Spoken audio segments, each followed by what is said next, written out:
This is my tutorial 7. The purpose of this tutorial was to just kind of figure out how to animate stuff in different ways without scripting. So you'll see this in a second, but first of all, here is my game world. You'll notice there's these squiggly lines everywhere, which is the path for the cutscene that we'll play in just a second here.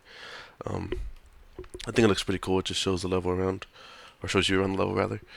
Here is the other camera, which is I have two virtual cameras.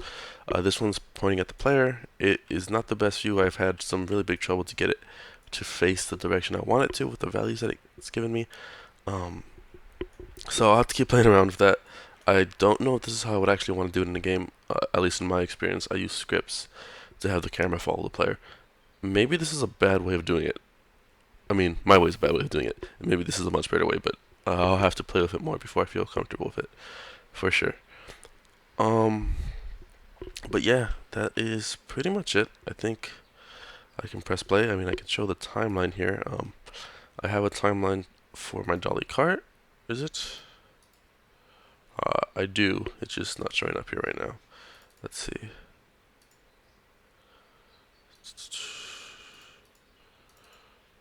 Yes, here we go. So here's the timeline, and you notice it has a action at 0 and an action at 15, which will kind of progress the cart along.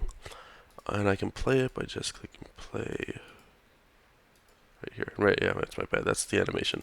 So the timeline is here, and it'll play that animation for the first 15 seconds, where we'll be using the second camera that is moving alongside the cart, and then for the last, however long, it'll swap to the first camera and look at the player. So this should work, hopefully. Yes. Kind of clips to the wall a couple times. I gotta play with that more to make it look a little bit better. And also that part is way too fast, but I think it looks pretty cool overall. You'll notice my character is running right now. Now we're looking at him, and I believe if I go into my animators folder and I go here, if I go to parameters, his velocity is currently 1, so if I change it to 0, it should trigger a transition. And yeah, now he's just standing there. It's just pretty cool. And yeah, you see that this is the active camera now. The other camera is somewhere. It's probably actually back at the beginning there. But yeah, I think that's pretty much it for the tutorial. I'm going to stop it so the music stops playing. I don't believe there's anything else. So yeah, that's about it. Thank you.